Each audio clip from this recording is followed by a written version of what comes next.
ওই হরিঙ্গা সবসময় তোর উপরে দরবার হয়, সবসময় দরবার হয়। দোকানে গেলে দরবার হয়, কাজে গেলে দরবার হয়, বাজারে গেলে দরবার হয়। তুই এই সমস্ত কাজ থেকে কুম্বালা বাইরে আইবি, তোর কি শিক্ষা হইতো না?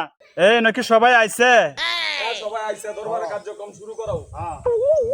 ওই হরিঙ্গা কয়েকদিন পরে পরে তোর বউলে তোর উপরে দরবার করন লাগে। এখন তোরা দুজনের ভিতরে কয়েকদিন পরে পরে কি সমস্যা ঘটে ক?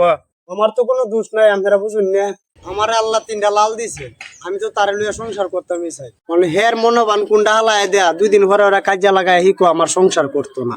এটা আপনারা কাছে যেহেতু আইসি বিচার দিছি, আপনারা সালিশ বইছুন, আপনারা কিবা কিবা ভালো হইব এটা কর হয়। আর আমার কোনো এটার মধ্যে সাইরানার কোনো দোষ নাই, আপনারা জানুনি। দোষ না করলেও হরিঙ্গার দোষ দেখতেই আসুন। রে তুমি খালি জাগালি নামে বাপ হইছো কিন্তু কামে বাপ হইছো না। এই 3টা সন্তান দেখছো তোমার, তুমি খালি জন্ম দিছো কিন্তু কিন্তু কর্ম দিছো না। এই 3টা সন্তানরা আমি আমার বাহির বাড়িতে এটা আইন নিয়া এটা বিচ্ছে আমি খাওয়াই বড় করছি, তুমি কিছু করছো না। এই যে মাদুর সাহেব দেখছো, এই যে বাহির বাড়ি তুলনাটা দিছে। আমি যদি গড় 1 লাখ টাকাও কামায় তুই এই টিয়াটা হি গুবে গাবে খরচ করবো, আমি বাইত না তাহলে গুবো এটা তার বাহির বাড়িতে আনছে। এই যে তার বাহির বাড়ির তুলনাটা দেয়া, বাহির বাড়ির তুলনাটা দেয়াই কার্যটা আমার লগে। এছাড়া সংসারে আমার সাইরানার কোনো দোষ নাই, আর হের লগে আমার কোনো কার্য ঝগড়া নাই। গুরান দেয় তার বাহির বাড়ির তুলনা, এটা করতে করতে আমার 3টা সেরারা হি নষ্ট করছে। যে কয় যে এটি তোর নানার বাড়ি, এইটা তোর নানার বাড়ি, পনে আমার সেরানি হের বলি লই আছে, কয় যে নানার বাড়িতে না খাওয়াইতে আছে, আমার মানে না। এরপরও আমি ধৈর্য দৈরা ভরে রয়েছি, আমার সাইরানা দোষ নাই। আমি দেখুন যদি দোষ না হতে তারপরও হরিঙ্গার দোষ। মোহাম্মদ বসাব আমার সংসারটার মধ্যে এমন হয়েছে আর কি, হায়ের করি ভাইয়ের নাম, আমার ডি খাওয়াইয়া সংসারটারে ধ্বংস করিয়া তার বাপ ভাইয়ের নাম। এটার একটা বিহিত করে দিবাই নাম। মাদ্রাস সাহেব এই হুয়ারিঙ্গা হুঙ্গারা যতুটি কথা কইছে সবটি মিছা কথা কইছে হুঙ্গারা। মাদ্রাস সাহেব এই বউটা এই ফুলারি লইয়া বিরাট কষ্ট হতাছে। এই দরবারে যে সাক্ষী দিল হরিঙ্গার বিপক্ষে, সব দোষিত হরিঙ্গার। তাহলে বউ তুমি কি কও? মাদ্র সাহেব আমার উত্তর করে নানা কইতো সময় থাকতে আরো সম্বল থাকতে পারো। এখন আমার সময় আছে, আমার 3টা সন্তানরা আছে, 3টা সন্তানরা তো আমার একটা ভালো মানুষ করতে হইব। এখন যদি আমি হরিঙ্গার গোড় করি তো 3টা সন্তান আমি মানুষ করতাম না এর গড় থাকিয়ে। তো সময় থাকতে আমার একটা বাজুস্ত করে দিন আপনারা। আল্লাহ তো 3টা সন্তান দিছে না, আল্লাহ আমার 3টা লাল দিছে। এই 3টা লালের দিকে চাই আর বলবা চাই আসলাম তুমি বল, কিন্তু এই আমার কথা শুনতো না, আর এর গড় আমি থাকতাম না। এই বিচার আপনারা করে দেন, একবারে আজকে শেষ দেশ করে দিন।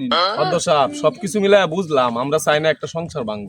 মাদ্রাস সাহেব আমরা জানি হরিঙ্গা একটা একের লোক, এই এলাকা হরিঙ্গা সবাস ভালাই করতেছে। এই মিয়া সহবাস না তো, এই দেশটার মধ্যে বসবাস কি আজ আমি নতুন করতাছি, বহু বছর ধরে করতাছি। তুই আমার ছুট মারস, আমি তো তোর ভালো লাগি কইতাছি। এই দরবারটার মধ্যে আমি সারা তোর হকে একটা লোক আছে। তোমার ছুট দিই না তো, তোমার চরিত্রটারে ছুট দিই। তুমি টাকলা মাথা লইয়া দরবার আইছো, তুমি এটা দরবার বিষয় কি বুঝো? আমার হাসি হয়ে যাক কামছে, উল্টা হল্টা গপ করে আমার এনে ভাষায় দিতা চাইতেছো। বেটা শিলা মাথা বেটা দালাল না গিরি করো তুমি, বেটা আমার মান সম্মান মারিয়ালতাছো। এমনি তো শিলা আবার টাক মাথা লইয়ে নয় দরবারে বইছো, তুমি উড়ো এনতে দরবারতে যাও। ওই হরিঙ্গা দরবারের লোকজন রে তুই অসম্মান করে কথা কস? আচ্ছা শর্টকাট করে লাই, দরবারে ফিনিশিং এ যাই গিয়া। আমার যদি অনুমতি দিতান তাহলে আমি দুরা কথা কইলাম আর। তোমার অনুমতি দেওয়া হইলো, তুমি কও কি তা কইবা। একতে 10-15 বার আমার রূপে দরবার করে হের বাহির বাড়ি গেছে গা। যাইলে আমি যে কাম দুম করিয়া 1 লাখ কিছু টিয়া জমাইলে আবার বুরুত করে আমার বাড়ি আয়া এই টিয়া জন ফুরাই যা, আবার এই শালিশ দরবার আমার রূপে ফিটিং করে। আর গুরান দেয় কয় তার বাহির বাড়িতে না খাওয়া, এটার একটা বিহিত করে থুয়ে যাবেন। আমারও মান সম্মান আছে, আমরা তো খাইয়া দুয়ে কাম নাই। এই ডাক দিলে শালিশ লয়ে বইয়ের হরিঙ্গার রূপে দরবার করতেন। তুমি যে এত চাপা মারতাছ, আমার বাহির বাড়িতে যদি না আনতাম তো মুখটা হয় কট্ট হয়ে গেল। তুমি যা খালি গপ্পের মাঝে কিন্তু কাজে কর্মে না। আপনারা যদি বিশ্বাস না হয় আমার কথা, তা আমার হুলাহান্ডির একটা জিগাইন। হুলাহান্ডি কইব না তার আচরণ কিরকম, হ্যাঁ আমার সাথে কিরকম আচরণ করে, আমার সন্তানদের সাথে আচরণ কিরকম করে। এ ফুলাফান, তোমার বাপ বালা না মা বালা? আমার বাপ হরিঙ্গা লোক বালা না। আমারে ক মানতে শাস্ত্র কামলাইতাম। আমার আব্বা আমারে ক বাঙ্গারি টো বাজারে বেচে আবার টিয়া দিতাম। শুনছুন মাদ্র সাহেব, আমার স্যারেন্ডির মুখ থেকে তো আপনি শুনছুন। যদি আমি কইতাম যে তো বিশ্বাস করলেন না এইরকম করে হি স্যারেন্ডির সাথে। হরিঙ্গা ফুলা আন্ডিও তো তোরে দেখতারে না, তুই লোক বালা না কইতাছে। বউ ডানা মানতাম যে বউ মিশা কথা কইতাছে। ফুলা আন্ডি তো এটি শিশু, এটি ফেরেস্তা, এটি কি মিশা কথা ক? এটি কি মিশা কথা কবার বয়স হইছে? আমার ফুলাহান্ডি কি খাওয়াই আলছে? ফুলাহান্ডি আমার কত সুন্দর আগে আব্বা ডাকতো, আর ওখানে আমার হরিঙ্গাটা কি খাওয়াই আলছে?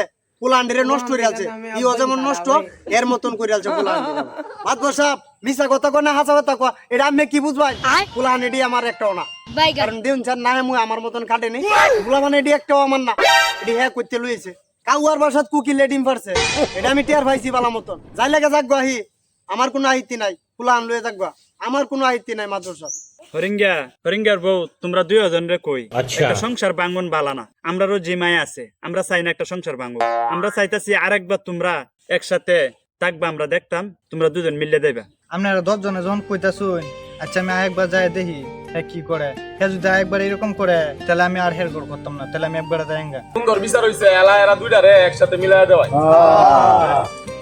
তোমরা 2 জনে একজন আরেকজন হান ধরে ধরো হ্যাঁ হ্যাঁ এই যে আমরা ভালো লাগতেছে সবাই আছে এই মিলন তো মিললি দরবারের সামনে আমার অপমান অপদস্থ করে পরে যায় মিললি তোরে তো আমি আগেই কইছিলাম মিলতি এই মিলন তো মিললি বেড়ান দেহায়া পরে যায় মিললি আর কি সংসার থাকলে সংসার দিগালে এই ধরনের ঘটনা ঘটে তুমি তো আমার সাথে এরকম করবা এটা তো আমি কল্পনা করতেছি না আচ্ছা যেটা হয়েছে মাতবররা মিলাই দিছে এখন তুমি সুন্দর মতন সংসার করবে। আসসালামু আলাইকুম প্রিয় ভাইয়েরা ও বোনেরা, যারা বাপের বাড়ি বড়াই করেন বাপের বাড়ি বড়াই দেখুন এই স্বামীর দিন জীবনে দিত না, স্বামীর যদি পান নিবা তো এটা হ্যাঁ স্বামীর সাথে কোনো সময় বাপের বাড়ি বড়াই কোনো সময় করবেন না। বাপের বাড়ি বড়াই করে স্বামীর সাথে যে খারাপ আচরণ যারা করুন এরা এখন ভালো হয়ে যান গা শুধরে যায়।